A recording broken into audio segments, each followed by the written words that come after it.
Okay, let's unpack this. Today, we're embarking on a deep dive into a series of events that truly highlight the powerful and often unexpected role of youth in shaping national conversations. We're talking about the massive student protests that shook Bangladesh back in July 2024. Yeah, a really significant moment. Absolutely. And this isn't just about, a single moment of unrest. It's really about understanding the complex, interwoven tapestry of social, economic, and political frustrations that can just, well, ignite widespread movements, potentially reshaping a nation's trajectory. So our mission here in this deep dive is to distill the most important nuggets of knowledge and insight from the sources you've provided. We want to offer you a shortcut to being comprehensively well-informed on this pivotal moment in Bangladesh's contemporary history. Indeed. And it's probably crucial to clarify a small but important detail right from the start. Right. Especially as our sources reference 36 July 2024. Now, obviously, July only has 31 days. Right, of course. The critical date we'll be focusing on, the one that falls squarely within the timeline of these significant student-led protests and really serves as a major inflection point, is 26 July 2024. Got it. July 26. Exactly.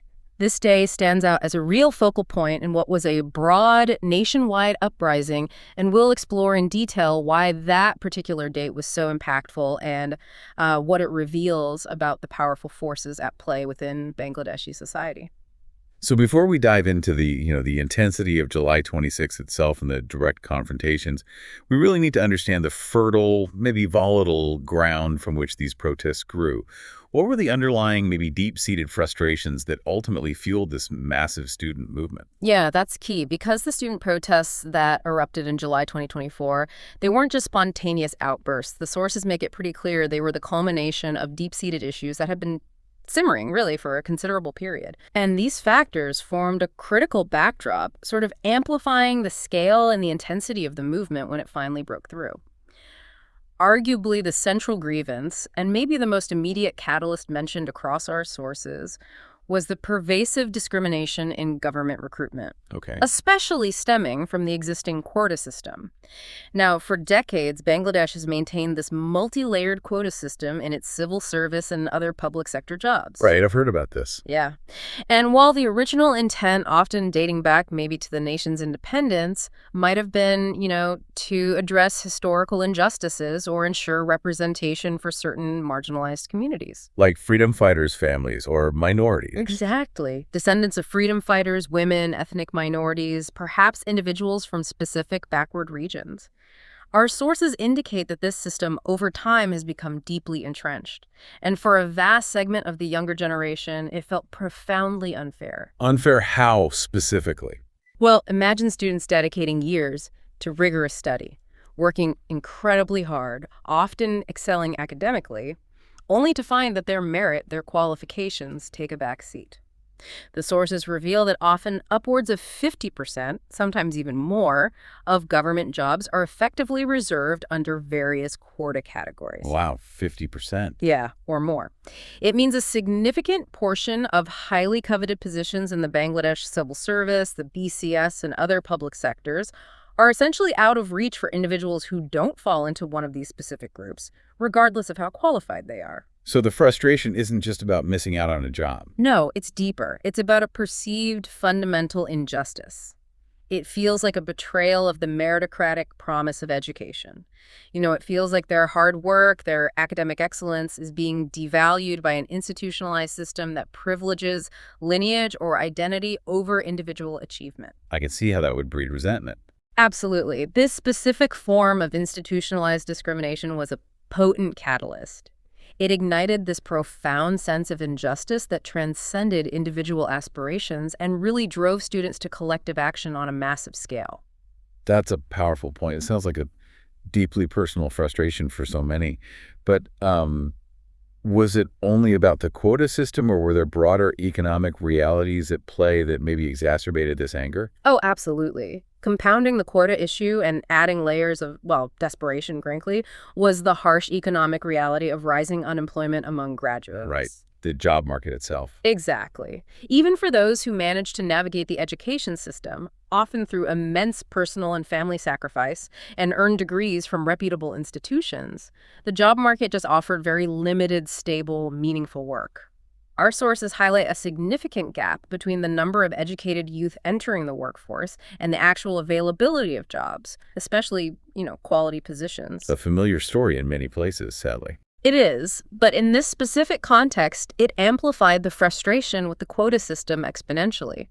When jobs are already scarce, when finding any gainful employment is a monumental challenge, Yeah. any perceived barrier to merit-based entry becomes an even greater source of anger and despair. Right. It's like adding insult to injury. Precisely.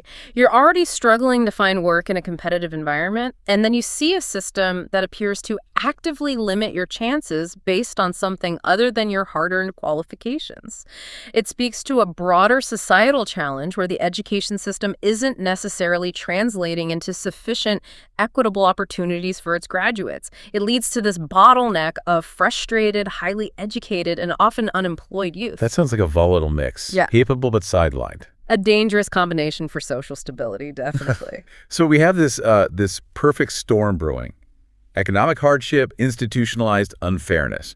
But were students even allowed to voice these grievances? Were there avenues for protest or dissent, or was that also part of the problem?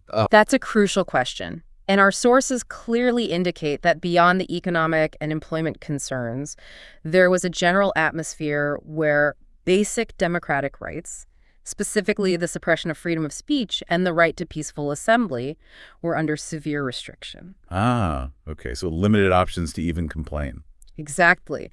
This is a critical piece of the puzzle because it speaks directly to the lack of legitimate, traditional avenues for expressing grievances. Think about it. If you as a student feel your future is being compromised, if you see a system you believe is fundamentally unfair, but you can't speak freely, you can't gather peacefully to voice your concerns through traditional democratic means, where does that pent-up frustration go? It'd have to go somewhere. Right. It creates what our sources describe as a pressure cooker effect. When the normal democratic avenues for addressing issues are suppressed, when civil society space shrinks, alternative, more disruptive forms of protest become the only perceived recourse. So the suppression actually fueled the protests, in a way. That's what the analysis suggests. It reflects a fundamental and growing tension between the government and civil liberties. Students felt compelled to take extraordinary measures, resorting to street protests simply to make their voices heard because other channels were effectively closed off or, frankly, deemed ineffective. This suppression didn't just prevent protests, it helped build up that unbearable pressure. And who was creating that pressure? Did the sources point to a specific political climate or government style contributing to this? Yes, very directly. The sources specifically mention authoritarian practices by the ruling Awami League government, led by Prime Minister Sheikh Hasina. Now, this isn't just a vague accusation. It suggests a discernible pattern of governance that tends to centralize power, limit political opposition, and restrict dissent. Our sources describe a trend where power has become increasingly concentrated, and challenges to the ruling party's authority are met with swift, often forceful responses. So the student movement wasn't just about quotas then. It seems it became much broader. This points to a wider political context where the student movement transcends specific grievances about quotas or jobs. It becomes a manifestation of wider discontent with the governing style itself. It sort of frames the protests not just as a specific demand for quota reform, but as a challenge to the political establishment and its approach to governance. It signals a deeper societal yearning for more democratic practices, transparency, and accountability. A disconnect, really. A disconnect between the aspirations of a young, educated populace and a governing structure that, certainly in their view, had become increasingly unresponsive and restrictive. So it's not just about jobs or free speech. It's about a feeling that the entire system is, well, rigged. Is that a fair way to put it? Precisely. And that leads to the final underlying factor. Encompassing all these issues we've discussed was a pervasive feeling of systemic injustice and a lack of fair representation. This highlights a profound sentiment among the youth that the entire system lacked fairness and accountability, not just in job access, but in justice more generally. A deep disillusionment. Deep disillusionment, disenfranchisement. making students feel that their voices weren't genuinely heard, that their concerns weren't addressed through official channels or, due process. This underlying sentiment of pervasive injustice acted as an incredibly powerful motivator for collective action. It transformed what might have been disparate, specific grievances into a unified, broader demand for fundamental change. Right. A change in how the country is governed and how opportunities are distributed.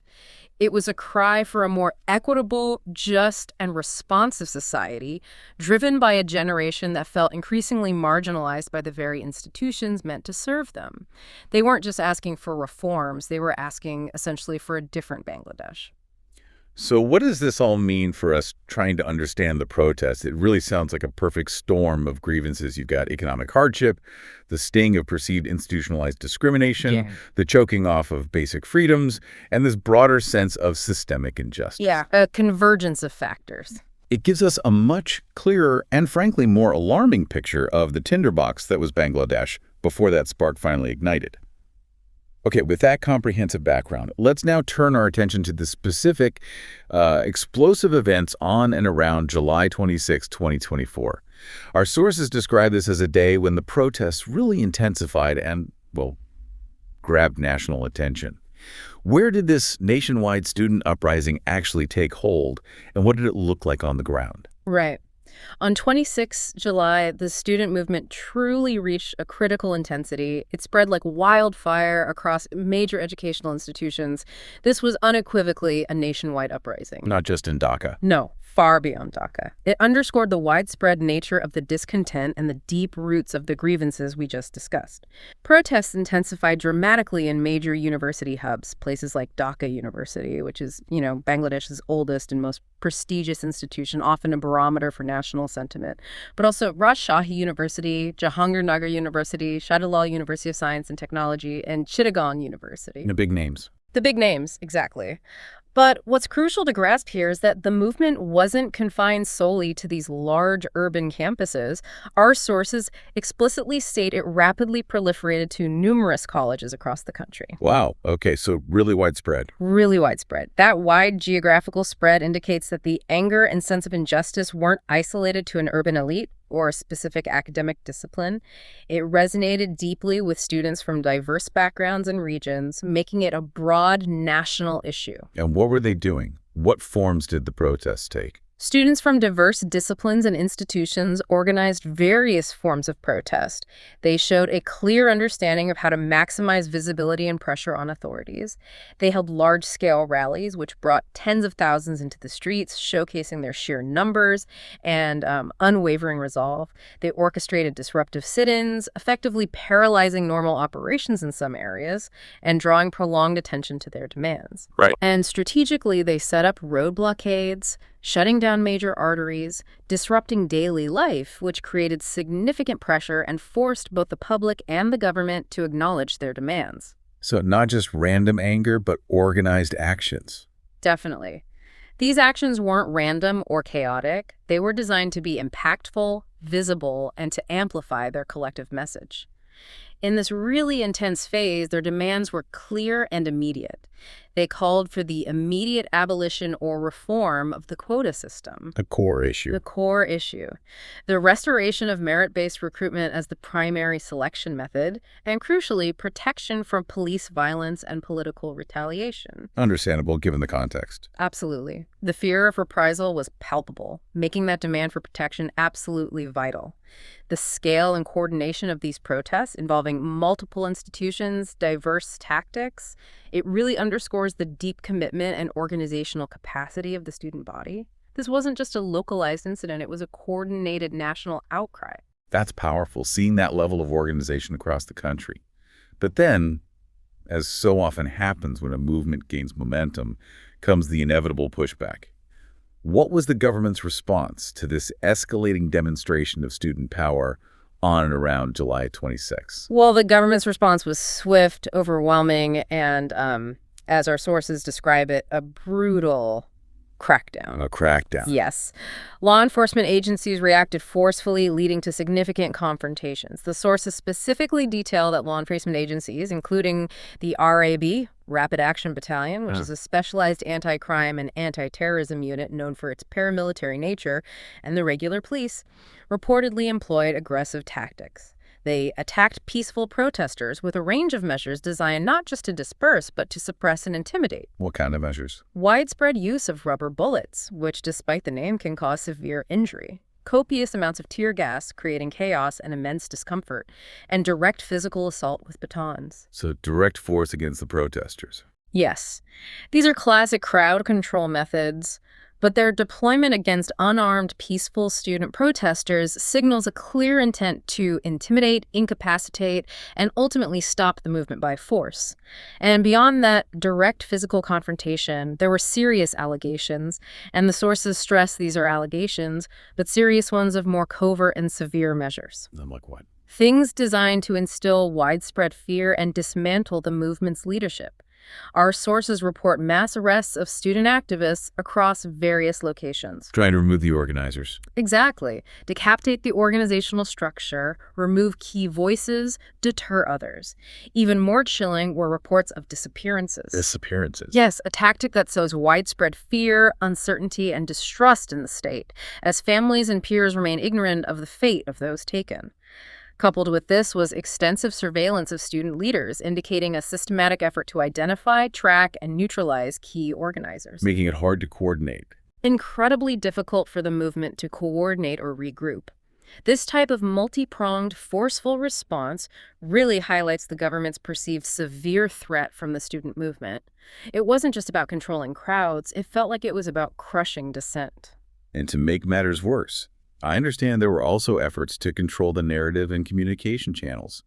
How did that play out amidst the physical crackdown? You're absolutely right. Adding to this already oppressive environment, a critical tactic employed by the authorities was information control. Our sources detail that internet services in many university areas, and indeed in broader protest zones, were either slowed dramatically or completely disrupted. A digital blockade. Essentially, yes. And this served multiple strategic purposes. Firstly, it aimed to hinder communication and coordination among protesters themselves, made it exponentially harder to organize subsequent actions, share real-time warnings about police movements, or respond effectively. Right. Cuts off their ability to organize on the fly. Exactly. And secondly, perhaps even more critically, it severely limited the spread of information to the outside world.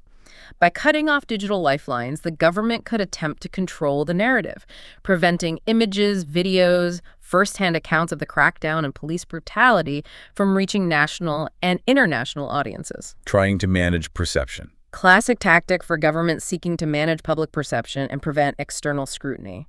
The combined strategy force, arrests, communication blackouts, these are textbook tactics for suppressing widespread dissent. It suggests a highly strategic and concerted effort to regain control, containing both the physical protests and the narrative surrounding them. Here's where it gets really interesting, though. Despite that intense clampdown, both physical and digital students, being the digitally native generation they are, found a way to fight back, not just in the streets, but online. What was the role of social media in this movement? Yeah, what's fascinating here is the sheer resilience and adaptability of the student movement in the face of such comprehensive repression. Social media became absolutely indispensable, a vital lifeline. Even with the internet issues. Even with the disruptions. Students leveraged readily available platforms like Facebook, X, formerly Twitter, and YouTube to bypass traditional media controls and share their narrative directly with the world. They effectively turned their smartphones into powerful tools of resistance. So social media became their broadcast channel. Their primary channel for communication, coordination, and exposure. The utility was multifaceted and incredibly effective. Students used them to share live updates directly from the ground, real-time accounts, often raw, unedited footage. Crucial for getting the word out. Crucial for internal coordination and for informing the wider public, both domestically and internationally. More powerfully, they were instrumental in exposing government oppression. Videos and images, often graphic, circulated rapidly, documenting police brutality, mass arrests, other abuses. Hard evidence. Incredibly difficult for state-controlled media to refute, and it quickly drew international attention. Crucially, social media also played a pivotal role in building nationwide solidarity. It connected isolated protest pockets across different cities, fostering this powerful sense of collective power among students who might otherwise have felt alone. Making them feel part of something bigger. Exactly. It allowed them to see the true breadth of the movement and draw strength from each other, realizing they were part of a larger, unified cause. And the reach, the impact of their online efforts was undeniable. You could see it in the trending hashtags. Our sources tell us that hashtag student protests BD and hashtag quota reform 2024 gained significant traction, not just nationally, but globally. So it went international. It meant their cause wasn't confined to Bangladesh's borders. It was drawing international attention, putting significant pressure on the government from external actors, human rights organizations. I'm amazing resilient. It showcases the remarkable ingenuity and adaptability of the student movement. In an era where traditional information can be tightly controlled, social media provides a powerful counter-narrative. It allows protesters to organize, inform, inspire, turning tech tools into potent instruments of resistance against a repressive state. It really demonstrates how modern activism can circumvent traditional gatekeepers and directly appeal to a broader audience, forcing their story into the global consciousness. Okay, we've now laid out the deep-seated frustrations that fueled the movement, the intense, often violent events of July 26th, and the students' ingenious resistance through social media. But what exactly were the students asking for? Our sources lay out 5 specific, quite detailed demands that go beyond just a general sense of discontent. Let's delve into each of those because understanding them is crucial for grasping the scope of the movement's vision. Yes, understanding the specific demands is absolutely key. It helps grasp the depth of their grievances and their concrete vision for systemic change. These weren't just vague calls for reform, they were concrete, actionable requests addressing fundamental systemic issues. Their first demand, the most immediate and impactful, was for the complete removal or drastic reform of the existing quota system in BCS and public sector jobs. Right, back to the core trigger. Exactly. This demand explicitly targeted the issue that sparked the movement. It called for either the total elimination of a system they saw as inherently unfair and merit-stifling, or its radical restructuring to ensure true meritocracy and fairness. The sources indicate they were particularly adamant about reducing the quota percentages, advocating for a system where merit-based selection would be the predominant criterion. So not just minor tweaks. No, this goes way beyond simple tweaks. It represents a fundamental challenge to a long-standing recruitment practice that, as we discussed, created this deeply entrenched sense of injustice. The emphasis on complete removal or drastic reform shows their strong belief the system was fundamentally flawed, not just needing minor adjustments. It needed a comprehensive overhaul. They wanted a reset. Essentially, yes, a complete reset to align with principles of fairness and competence.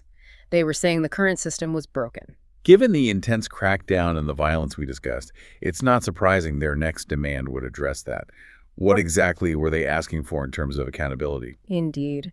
Given the harsh crackdown and the direct violence they faced, a crucial second demand was for a thorough investigation of police brutality and justice for injured or arrested students. Justice and accountability. Yes. This wasn't just a general call, it was specific. They wanted a thorough, impartial investigation into all instances of police misconduct, excessive force, physical assaults. They demanded that injured students receive proper medical care without fear of arrest at hospitals. A real concern, I imagine. A very real concern. And that those unjustly arrested receive due process and justice, including immediate release and charges dropped. This demand highlights a profound lack of trust in state institutions, especially law enforcement. It's a call for basic human rights protection. It underscores their understanding that state violence against its own citizens, especially peaceful demonstrators, fundamentally undermines the rule of law and must be addressed immediately. A check on state power. A critical check, pushing for accountability in a context where it's often lacking. So beyond immediate reforms and accountability for violence, it sounds like they had a broader vision for how the government itself should function. What was their third demand in that regard? Their third demand signals a more profound institutional aspiration. They sought a fundamental change in how government jobs are managed by demanding a non-political, independent civil service commission. Independent from politics. Exactly. This directly addresses the perceived politicization of public sector recruitment and administration in Bangladesh. Students, and many analysts cited in our sources, believe the current system is highly susceptible to political interference. Leading to favoritism. Favoritism, nepotism, corruption, rather than purely merit-based selection. The call for an independent commission aims to establish true meritocracy and fairness by explicitly removing the influence of the ruling party or any other political actors from crucial hiring processes. A call for institutional integrity. A profound call for it. Seeking to build a civil service that's professional, impartial, serves the public interest based on competence, rather than being a tool for political patronage or serving partisan agendas. This would be a significant structural reform. And as we discussed the pressure cooker effect, it's logical they want to ensure future protests don't face the same suppression. What was their demand regarding free speech on campuses? Their fourth demand speaks directly to that wider authoritarian context, ensuring freedom of speech and expression on campuses. Protecting basic rights within universities. Yes. Students called for the explicit restoration and guarantee of their fundamental rights to express themselves, voice opinions, engage in critical discourse freely within university environments. University campuses are traditionally seen, or at least ideally seen, as bastions of free thought, intellectual debate. Where ideas are challenged. Exactly. Places where future leaders and innovators are shaped. The demand to protect these freedoms reflects a deep desire to reclaim academic independence, to ensure students can engage in civic life, discuss ideas, criticize policies, even government policies, without fear of reprisal. Without fear of arrest or disciplinary action. Or the chilling effect of surveillance. It's about creating an environment where intellectual curiosity and civic engagement can flourish without the looming threat of repression, where students can truly exercise their constitutional rights to freedom of expression without fear, fundamental to a vibrant democracy. It sounds like they weren't just concerned with their immediate job prospects, but the broader integrity of the system that prepares them for those jobs. What was their final demand concerning the education system itself? Precisely. Their fifth and final demand was for broader reforms within the education system itself, specifically to reduce political influence. Politics out of education. That seems to be the core idea. It suggests the issues extended beyond just job quotas to concerns about the quality, impartiality, and overall integrity of education when it's perceived as subject to political manipulation. Our sources imply concerns about things like curriculum design being influenced by political ideologies rather than academic rigor. Or appointments based on loyalty. Faculty appointments based on political allegiance rather than merit, or even the governance of educational institutions becoming politicized. This implies a desire for an education system that truly serves students' learning, critical thinking, and career development rather than being a tool for political agendas or patronage. It's a comprehensive vision for a more autonomous, high-quality, politically neutral education system. Wow. Taken together, these aren't just one-off grievances, are they? Not at all. They're interconnected demands pointing to deeper systemic issues, a true call for structural reform. It's clear the students weren't just reacting. They had a clear, mature, and multifaceted vision for broader change and a different future for Bangladesh. So with these clear, specific, and incredibly significant demands coming from the students, how did the government, particularly Prime Minister Sheikh Hasina's administration, respond? I mean, this was a powerful, widespread challenge to the status quo. Well, the government's immediate response on and around July 26th was predominantly defensive and repressive, according to our sources. Defensive and repressive, not exactly open dialogue. No. It indicates a primary strategy of control and containment rather than genuine dialogue or concession. Prime Minister Sheikh Hasina publicly labeled the student movement as politically motivated. The classic tactic, blame the opposition. A very common rhetorical device. By asserting it's driven by shadowy political opponents rather than authentic public grievances, the government attempts to discredit the protesters, undermine their moral authority, paint them as pawns. Furthermore, she even hinted at foreign interference. Externalizing the problem. Exactly. Suggesting the movement wasn't an authentic internal outcry, but orchestrated by outside forces seeking to destabilize the nation. Again, a tactic aiming to delegitimize the movement by attributing it to external conspiracies rather than acknowledging deep-seated internal frustrations. And what about the media, especially state media? State-owned media played a specific and crucial role in shaping the public narrative.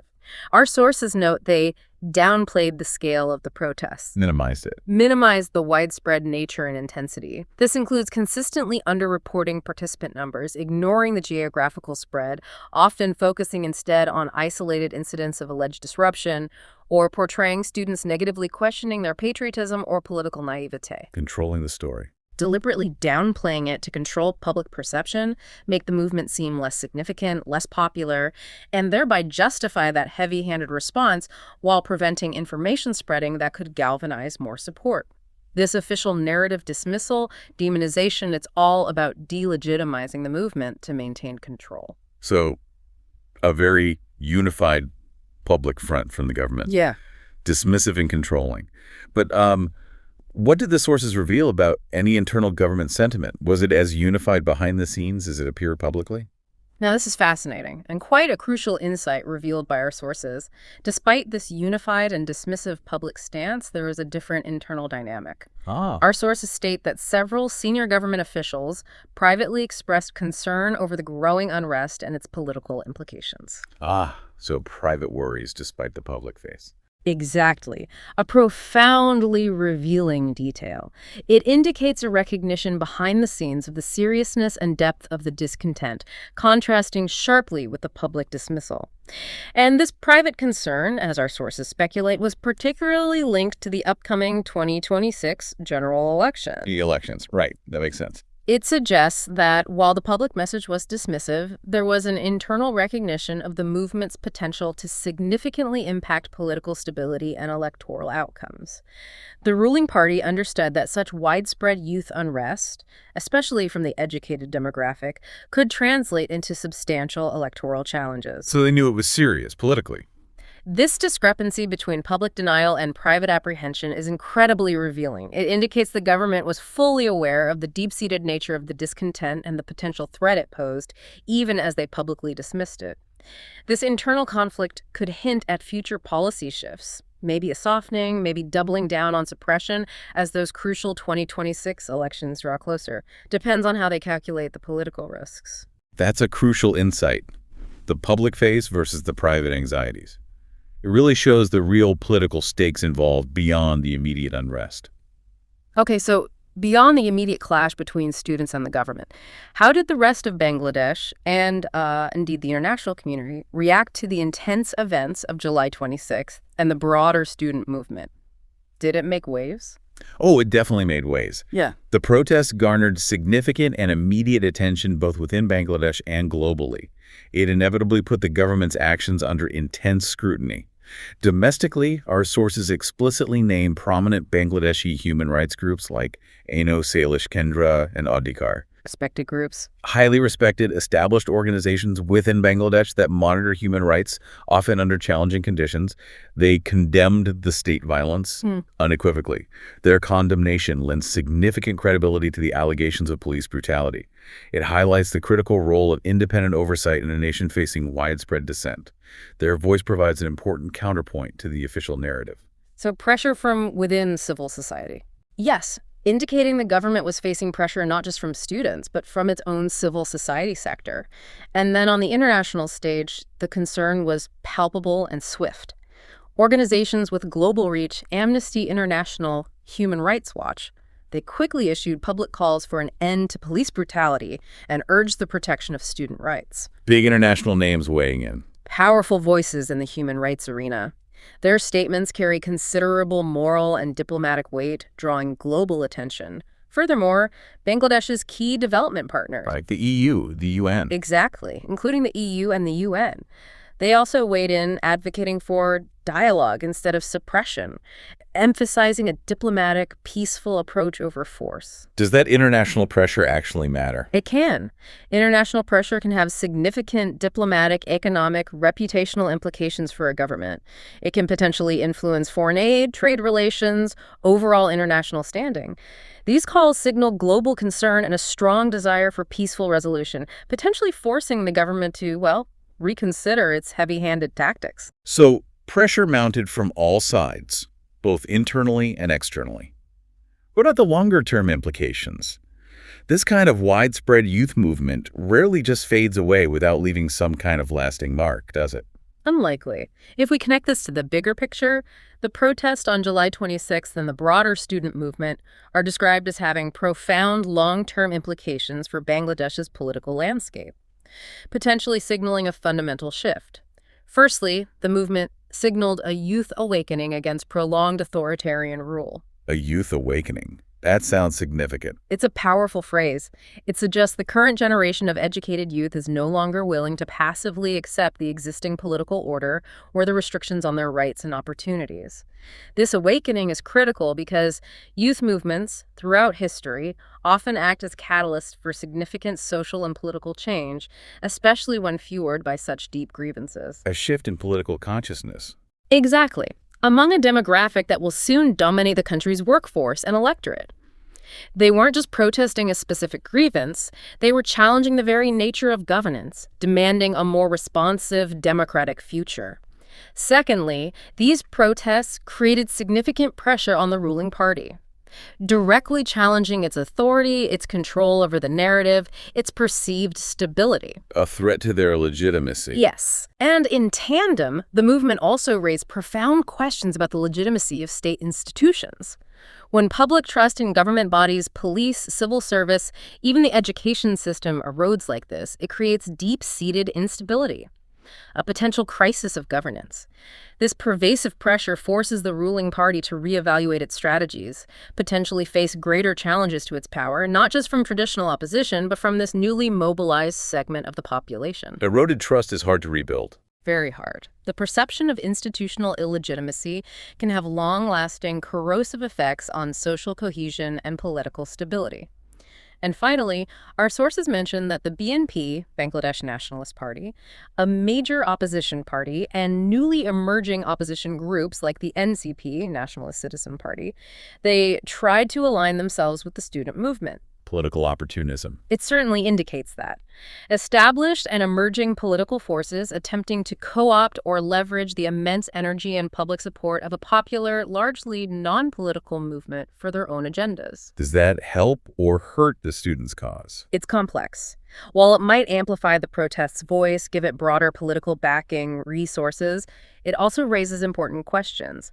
Will the students' original goals merit justice? Specific reforms get diluted or redirected by the party's broader electoral objectives? A potential hijacking of the movement. It's a risk. It demonstrates how organic social movements, born out of genuine societal frustrations, can quickly become battlegrounds for wider political contests. Adds another layer of complexity to their long-term impact. This suggests that July 26, 2024 wasn't just a day of intense protest, was it? It feels more like a potent symbol, perhaps a true inflection point, marking deep shifts in Bangladesh's political and social fabric. I think that's a very fair assessment based on the sources. #outro. So as we wrap up this deep dive, it feels abundantly clear that 26 July 2024 was, as our sources describe it, a true turning point in Bangladesh's student protest movement, a day marked by incredible courage, resistance, and repression, where a generation really pushed back against systemic issues they felt were stifling their future. Indeed. These protests reflect a growing, palpable discontent among the educated youth of Bangladesh, and they collectively pose a serious, undeniable challenge to the current political status quo. The long-term outcome, as our analysis suggests, really hinges on a critical choice for the government. Which is? Whether it is truly willing to listen rather than suppress. Listen rather than suppress. And this raises an important question, I think, for all of us listening. What does it truly mean for a government, or really any governing body, to genuinely listen rather than suppress when faced with such widespread, deeply rooted dissent from its own young population? And what are the long-term consequences for any society when the voices of its educated youth, those who will inherit and shape its future, are either ignored or worse, actively silenced? That's something for you to mull over and explore on your own as you consider the global implications of youth movements and how governments respond.